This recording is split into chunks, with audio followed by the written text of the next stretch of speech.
नमस्कार साथियों, आज हम करेंगे कोऑर्डिनेशन कंपाउंड्स प्लस 2 का है केमिस्ट्री का कोऑर्डिनेशन कंपाउंड इनऑर्गेनिक केमिस्ट्री का ये चैप्टर है। बहुत ही इंपॉर्टेंट चैप्टर है और वेटेज भी बहुत ज़्यादा है, इसलिए हम कुछ एक मल्टीपल चॉइस क्वेश्चन करेंगे जो कि एग्जाम्पलर में दे रखे हैं।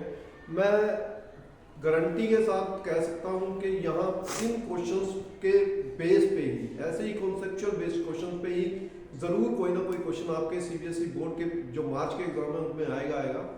तो आप ज़रूर, ये 14 क्वेश्चन है, इनमें से कोई ना कोई वैसे ही कॉन्सेप्चुअल बेस पे ऐसा ही एक क्वेश्चन कोई ना कोई वो फंस जाएगा, ज़्यादा वैल्यूज चेंज कर देगा। इसलिए इन क्वेश्चंस को ज़रूर ध्यान से देखिए, एक बार ध्यान से सुनिएगा और रिवीजन करिएगा। एग्जाम्पलर के क्वेश्चन है, ये ज़्यादा वो नहीं है, तो टफ नहीं है, तो आप करिएगा। Now we start with the coordination compound. Question number first, which of the following complex formed by the Cu2 plus ions is more stable? यहाँ पर वो पूछ रहा है कि कौन सा ज़्यादा स्टेबल है। ये उसने चार रिएक्शन दे रखे हैं, ये 4 कंपाउंड्स बने हुए हैं और उनकी लॉग वैल्यूज दे रखी हैं। अब वी नो दैट कि जिनकी के लॉग की वैल्यू सबसे ज़्यादा होगी वो जब सबसे ज़्यादा स्टेबल होगा। तो इसमें आप लॉग की वैल्यूज देखेंगे तो आप किसकी देख रहे हैं, 11.6, 27.3, 15.4, 8.9। Here log k, second one is that we have the log k is equal to 27.4. So it means answer is B. You know that answer is 2 answer is correct. तो आप इसमें तो सीधा log की वैल्यू देखेंगे। Question पर next, ये बहुत ही इंपॉर्टेंट क्वेश्चन है। इस पे ऐसे ही कॉन्सेप्चुअल बेस वो क्वेश्चन डालेगा, ऐसे क्वेश्चन वो जरूर डाल सकता है 1 नंबर में। तो जरूर देखिएगा मल्टीपल चॉइस क्वेश्चन और देखिए आंसर कितना आसान आपको अभी कॉन्सेप्ट 2 मिनट में समझ आ जाएगा। 0.1 मोल दे रखा है हमें COCl3 NH3 ऐसा दे रखा है हमारे पास।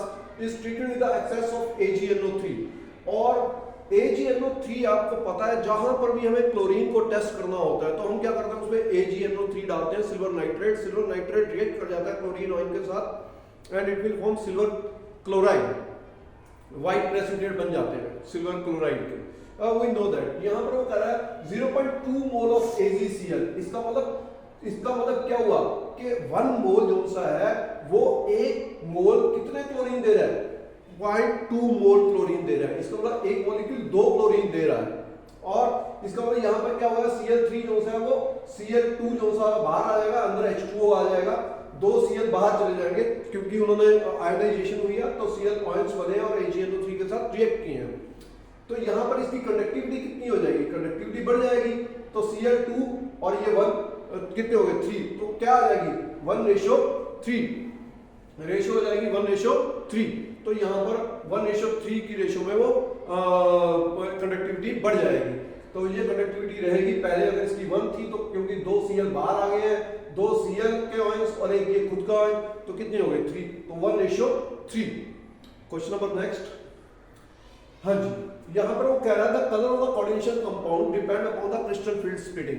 We know that crystal field splitting में क्या होता है कि डी जनरेट जो से डी ऑर्बिटल्स होते हैं उनकी डी जनरेसी टूट जाती है जब लिगेंड्स उसके पास आते हैं, तो वहां पर क्या होता है, डी जनरेसी टूट जाती है और बन जाता है जैसे ऑक्टाहेड्रल में T2G और EG, और इसी प्रकार से टेट्राहेड्रल में भी टूट जाती है। यहाँ पर ये ऑक्टाहेड्रल में दे रखा है। तो ऑक्टाहेड्रल में वी नो दैट कि जिनकी उनकी एनर्जी लेवल्स जो हमारे स्ट्रॉन्ग लिगेंड्स होते हैं, वो क्या करते हैं, ज़्यादा क्रिस्टल फील्ड स्प्लिटिंग करते हैं और उनमें ज़्यादा एनर्जी लगती है।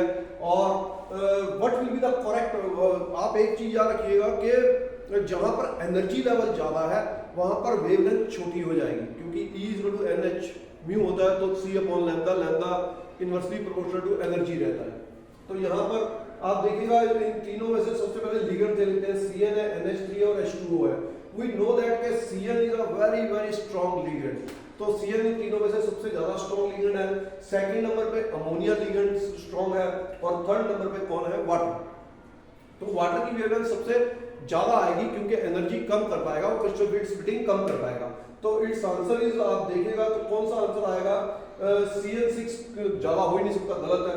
NH3 H2O यहाँ पर भी गलत है क्योंकि H2O वीक लिगेंड है, तो ये आएगा H2O NH3 एंड Cn, बिल्कुल ठीक है, ये आंसर ठीक है। यहाँ पर Cn फिर गलत दे रखा है, तो ये answer is correct answer is 3। Third answer is it's correct answer. Next question,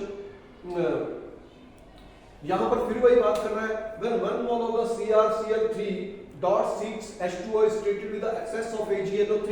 फिर देखिए वही क्वेश्चन मैं आपको कह रहा हूं, ये एग्जाम्पलर के क्वेश्चन है एनसीईआरटी के, जो कि मतलब सरकार की गवर्नमेंट की वो है संस्था है जो पब्लिश करती है, वो इन क्वेश्चंस को बार बार दे रही है। तो इसका मतलब ये कॉन्सेप्चुअल क्वेश्चन है, ये कॉन्सेप्ट बिल्ड करते हैं। अगर हम इन क्वेश्चन को एक बार समझ लेंगे तो उसके बाद इनके आंसर्स करने आसान हो जाएंगे। मैं गारंटी दे रहा हूं कि ऐसे ही बेस्ड कॉन्सेप्चुअल बेस्ड क्वेश्चन ही आपको पेपर में भी आएंगे। तो यहाँ पर वो 1 mole CrCl3 6H2O treated with the excess of AgNO3, तो 3 moles आ गए। इसका मतलब क्या हो गया कि तीनों के तीनों Cl क्या है, बाहर है। तो इसका फार्मूला क्या हो जाएगा, CrH2O6, ये 6 के 6 अंदर और Cl3 बाहर। बाकियों में देखिएगा Cl3 अंदर है, नहीं हो सकता, आयनाइज ही नहीं हो सकता। Cl2 सिर्फ एक Cl आयनाइज हो सकता है, यहाँ पर सिर्फ 2 Cl आयनाइज हो सकते हैं। तो 3 मोल कैसे दे देंगे वो, तो यहाँ पर तीनों के तीनों Cl आयनाइज हो सकते हैं, तो ये 3 मोल AgCl दे देंगे। तो it's means answer fourth one is correct.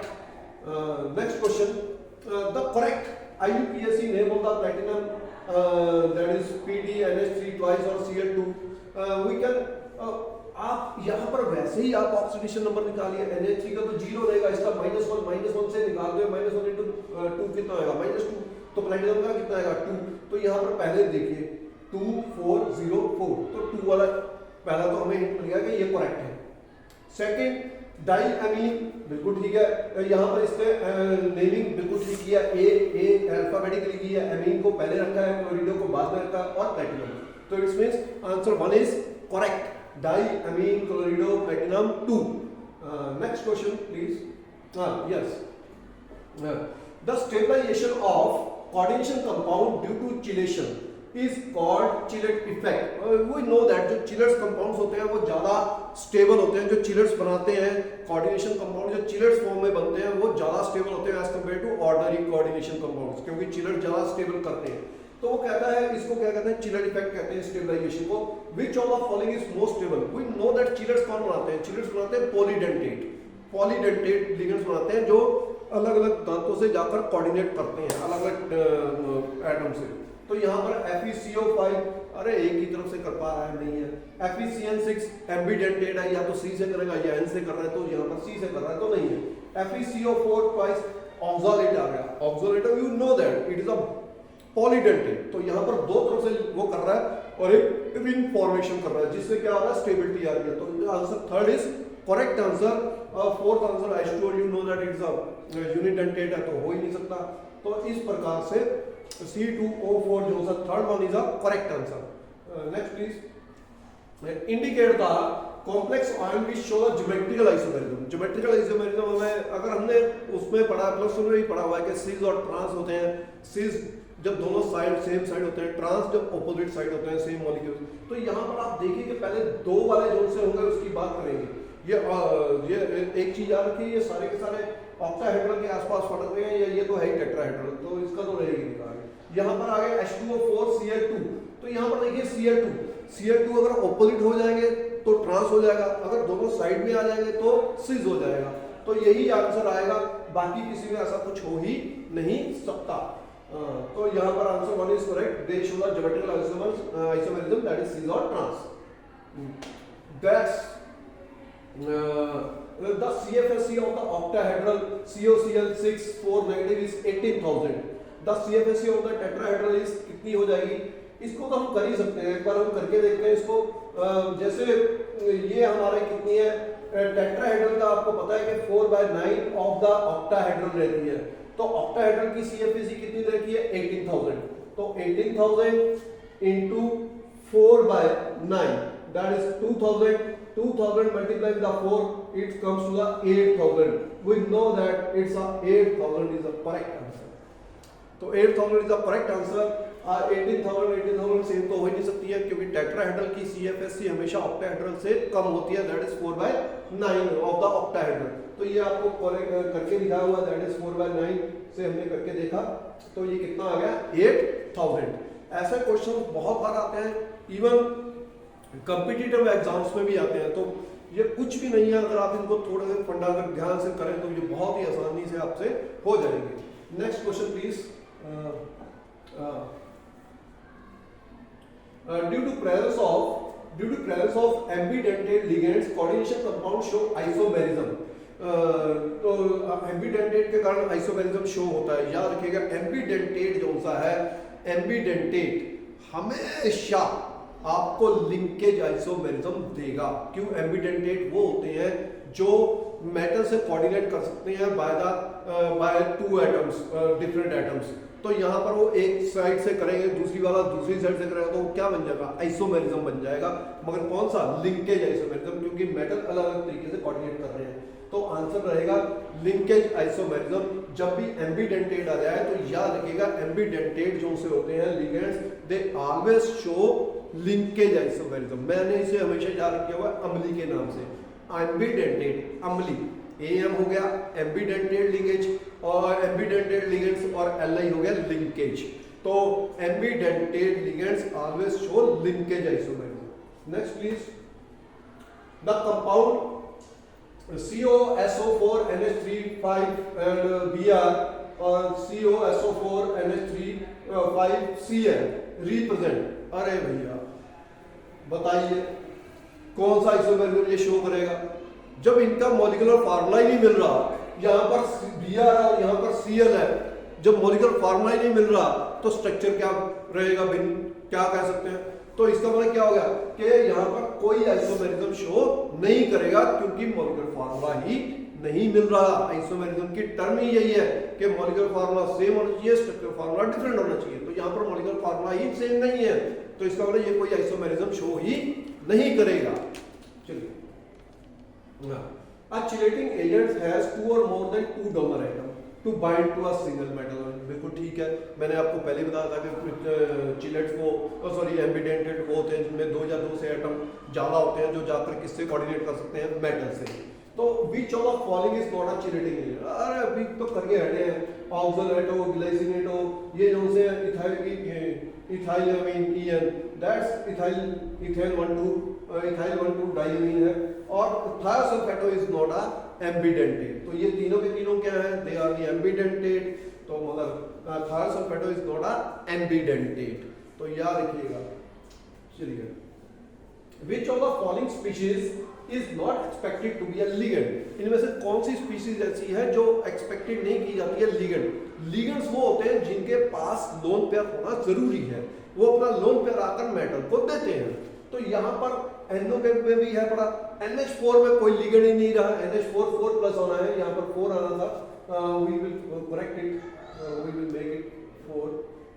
तो ये 4 नीचे है और ये प्लस, तो यहाँ पर ये प्लस, इसका मतलब क्या होगा? इसमें तो कोऑर्डिनेट कर ही लिया हुआ, तो इसका मतलब तो इसके बाद तो वो ये किसी के और के साथ कोऑर्डिनेट कर ही नहीं सकता, क्योंकि नाइट्रोजन ने अपना लोन पेयर शेयर कर लिया किसके साथ? प्रोटॉन के साथ। तो इसका मतलब ये किसी के साथ लिगेंड नहीं रहा है, इट इज नॉट लिगेंड। तो ये आंसर करेक्ट आंसर है। ये आपको पता है ये एम्बीडेंटेट होता है carbon monoxide, you know that it is also from the metal carbonates. तो ये भी नहीं है, तो यही एक आंसर है जो कि करेक्ट आंसर है।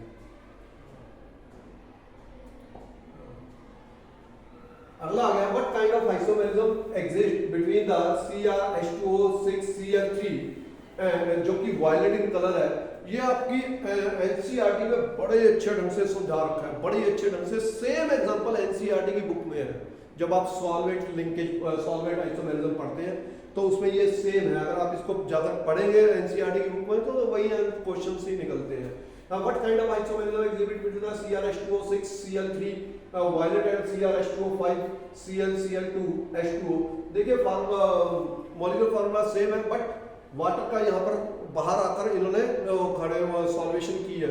तो यहाँ पर दे कलर जिसके कारण चेंज हो गया, वायलेट और ग्रीनिश हो गया। तो ये कौन सी आइसोमेरिज्म है? It will show the solvent isomerism.